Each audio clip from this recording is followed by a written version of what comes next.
नमस्कार। आज का जो हमारा टॉपिक है class 10th chapter second exercise 2.1। Exercise start करने से पहले मैं आपको पहले कुछ 9th क्लास के कॉन्सेप्ट बताता हूँ जो आपने 9th में सीखे थे सेकंड चैप्टर में। जैसे first variable x y z t r etc. मतलब जो ये आपके है ना इंग्लिश लेटर, हम उनको वेरिएबल में यूज करते हैं। जैसे वेरिएबल चेंज हो सकते हैं, जैसे 2x है जी, तो x की जगह अगर 2 लिख दिया तो 4 हो जाएगा, 5 लिख दिया 10 हो जाएगा। ठीक है, ये वेरिएबल हो गया आपके। अब कोफिशिएंट की बात आती है। A number that is a b pi 2 -2 0। Basically हम ए बी को भी कोफिशिएंट में यूज कर लेते हैं। जैसे ये मैं एग्जांपल दे दिया आपको, 2x² -1/2x, तो ये 2 है, ये क्या है कोफिशिएंट, -1/2 क्या है कोफिशिएंट। क्योंकि जो है ना कांस्टेंट मल्टीपल होता है वही क्या होता है कोफिशिएंट होता है। जैसे 2 और -1/2 क्या हो गए कोफिशिएंट हो गए। जैसे पाई है, जैसे मैंने लिख दिया पाई x², तो पाई क्या है कोफिशिएंट। ठीक है, कांस्टेंट क्या होता है, a number that has fixed value, मतलब जो जैसे 2 है भाई, 2 को कोई चेंज नहीं होता, तो ये फिक्स्ड वैल्यू है, ये क्या है कांस्टेंट। ओके, कांस्टेंट और वेरिएबल में यही डिफरेंस है, कांस्टेंट चेंज नहीं होता बट वेरिएबल चेंज हो सकता है। अब बात आती है पोलिनोमियल। पोलिनोमियल में भी इन वन वेरिएबल और मोर वेरिएबल। पोलिनोमियल है ना, एक वेरिएबल में भी हो सकती है, ज़्यादा में भी हो सकती है, और हम यहाँ पे एक वेरिएबल में पढ़ेंगे। अब पोलिनोमियल की बात आती है, पोलिनोमियल कितने टाइप से होता है। देखो, पोलिनोमियल का मतलब होता क्या है, एक से ज़्यादा टर्म। पोलिनोमियल का मतलब होता है ज़्यादा टर्म, आप ये मान के चल सकते हो। पोलिनोमियल का मतलब, पोली मीन बहुत ज़्यादा। ठीक है, अब टाइप जैसे मैं बोल लूँ लीनियर, जो बेसिकली हम यूज करते हैं उनके बारे में बताता हूँ। Linear A polynomial of degree 1 जिसकी हाईएस्ट, जैसे x + 2 है, ये मैंने एग्जांपल दे रखा है, तो इसकी हाईएस्ट डिग्री है जो 1 है। ठीक है, अगर हाईएस्ट डिग्री 1 है तो ये क्या है, लीनियर है।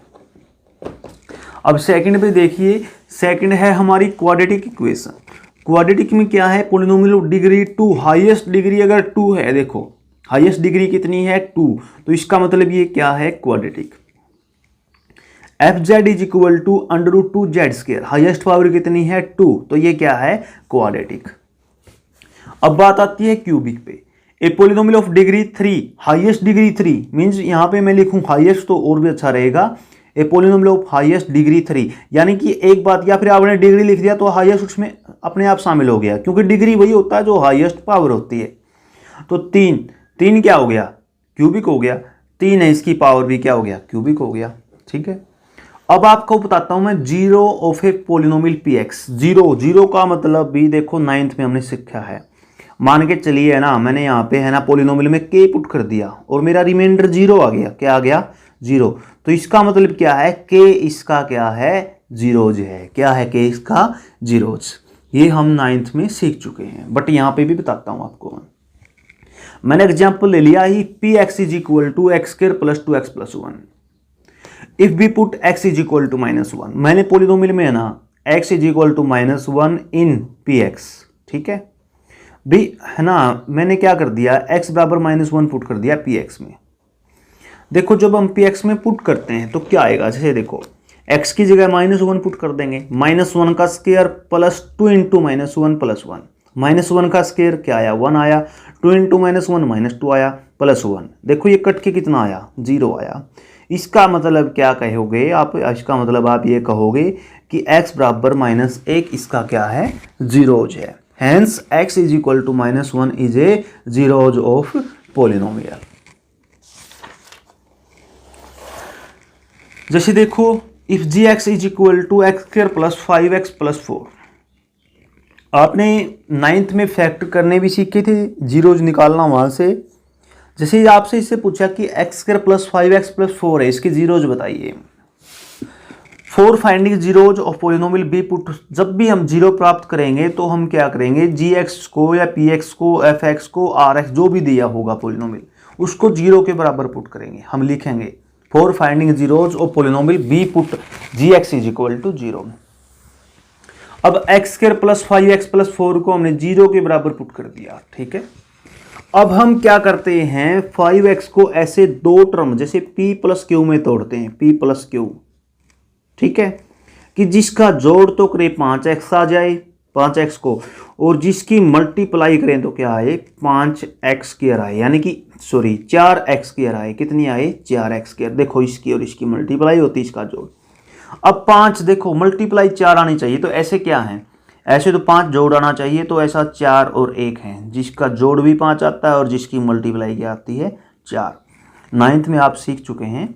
जैसे हम इसको 5x को ऐसे 2 फैक्टर में तोड़ते हैं, ऐसे 2 टर्म में तोड़ते हैं, आप ये कहोगे 2 टर्म में, ऐसी 2 टर्म में तोड़ते हैं जिसका जोड़ क्या है 5x और जिसकी मल्टीप्लाई करें तो क्या है 4x²। जैसे देखो ये 4x प्लस x में टूट गया, तो मैंने क्या कह दिया x² plus 4x plus x plus 4 बराबर 0। ठीक है, अब आप क्या करेंगे, x को बाहर ले लेंगे, x को बाहर ले लिया मतलब कॉमन ले लिया, तो यहाँ x बचा, यहाँ 4 बच गया। अब जो यहाँ बचेगा ना फैक्टर जब हम बनाते हैं, तो यहीं भी वहाँ भी सेम बचेगा, यहाँ पे भी। ठीक है, ये जो ये होगा ये यहाँ पे होगा। तो हम क्या कर लेते हैं, तो हमारे को नज़र आ रहा है, तो हमने 1 बार ले लिया, तो 1 × x + 4 = 0।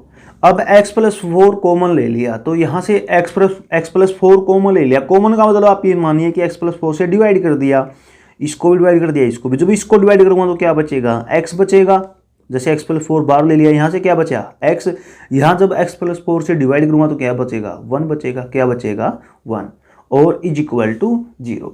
इन दोनों की मल्टीप्लाई 0 है, या तो ये 0 या ये 0, ये दोनों 0 हैं। जैसे जब दोनों 0 होंगे तो x + 4 = 0 होगा। जैसे देखो आप ये पुट करोगे x + 4 = 0, x की वैल्यू कितनी आई -4। जब x + 1 को भी 0 के बराबर पुट करोगे तो x की वैल्यू कितनी आई -1। ठीक है, तो इसका मतलब क्या है -4 और -1 इसके क्या हैं जीरोज। अब जब आप इसमें पुट करोगे x की वैल्यू -4, तो आप चेक करोगे कि आंसर 0 आएगा, रिमाइंडर 0 आएगा। जब आप x बराबर -1 पुट करोगे तो भी क्या आएगा 0। ठीक है, यही 0 निकालना। अगर 0 दे रखी है तो ये होना चाहिए, जैसे ये इसकी 0 दे रखी है तो रिमाइंडर क्या आएगा 0। अगर ये कह दिया कि check whether it is 0 of this, तो आप क्या करोगे, इसको और इसको पुट कर दो इसके अंदर। अगर हमारा जो आंसर है ना, अगर हमारा आंसर जो 0 आता है, तो आप क्या कहेंगे ये इसका क्या है फैक्टर है। अब जैसे आपको बताता हूं मैं 2.1 एक्सरसाइज के बारे में। जैसे ग्राफ के द्वारा पूछा गया है, कई बार आ जाता है 1 नंबर में, कि जैसे ये ग्राफ दे रखा है, कोई भी ग्राफ है ना, मतलब इस तरीके से जितनी बार x एक्सिस को काटेगा ना उतनी ही जीरोज होंगी। क्या होंगी, उतनी ही जीरोज। जैसे y को नहीं काटेगा तो आप क्या बोलेंगे, नो जीरोज, 0 0, मतलब क्या बोलेंगे 0 0। जैसे फर्स्ट है, जैसे आप देखोगे,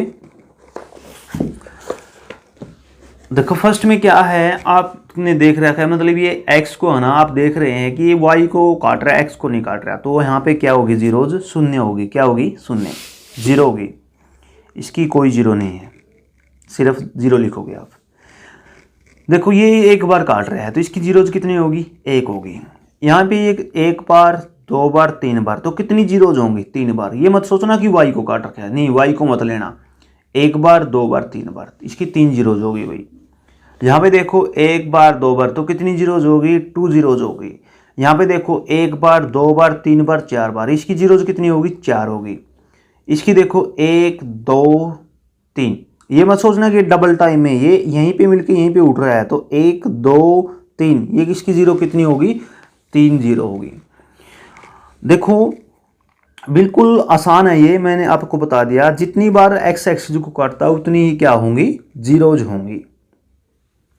अब जैसे इसके जो अगले एक्सरसाइज के कॉन्सेप्ट हैं ये आप अच्छी तरीके से कर लेना। जैसे सम ऑफ इट्स जीरोज क्या होते हैं, प्रोडक्ट ऑफ इट्स जीरोज क्या होते हैं, मैं आपको बेसिकली बताऊंगा। जैसे alpha plus beta is equal to -b/a, alpha beta c/a, ये क्या होता है हम इसको नेक्स्ट वीडियो में पढ़ेंगे। अगर आपको हमारी वीडियो अच्छी लगे तो चैनल को सब्सक्राइब कीजिए, वीडियो को शेयर कीजिए एंड लाइक कीजिए। धन्यवाद।